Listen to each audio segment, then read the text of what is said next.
Video එක පටන් ගද්දිම ඔයාලා දන්නවා අද අපි මොනවාද හදන්නේ කියලා.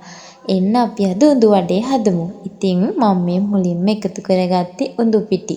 උඳු පිටි ග්‍රෑම් 200කට පාන් පිටි ග්‍රෑම් 100ක් තමයි මම එකතු කරගත්තේ. ඊට පස්සේ පොඩියට කපාගත්තු ලුණු, නයි මිරිස්, කරපිංචා, ඒ වගේම ලීක්ස් ටිකකුත් මම එකතු කරගෙන ලුණු ටිකකුත් සහ පොල් තෙල් ටිකක් එකතු කරගත්තා.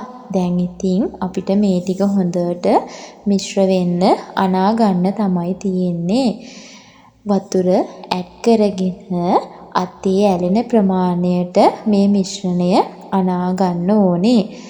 ගොඩාක් ඝනකමට අනාගන්නේ නෑ.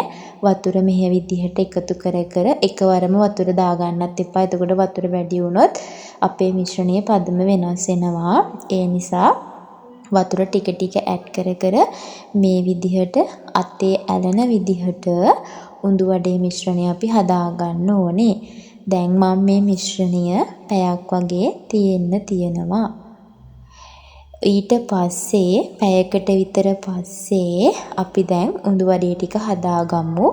ඉතින් මුලින්ම අතේ වතුර ටිකක් හොඳට ගා ගන්න. නැත්නම් අතේ ඇලෙන්න බලනවා. හොඳට වතුර ටිකක් එකතු කරගෙන මේ විදිහට රවුමක් හදාගෙන හොඳට රවුමට හදාගෙන මේක මැදින් සිදුරක් හදාගන්න ඕනේ. ඒ සිදුර ටිකක් ලොකුවට හදාගන්න නැත්නම් ඇතුලේ තැම්බෙන ප්‍රමාණය මදි වෙනවා. ඊට පස්සේ හොඳට රත් වෙච්ච තෙල් වලට දාලා අපි මේක බැද ගන්න ඕනේ.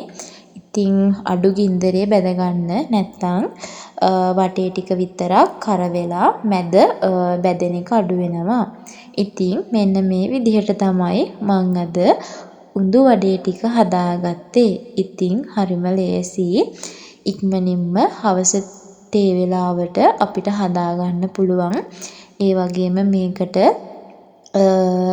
සැරට ලුණු මිරිසක් හදාගත්තාම තවත් රසයි. ඉතින් කඩේ රසටම ගෙදරදී මේ වගේ උඳු වඩේ හදලා ඔයාලත් රස බලන්න.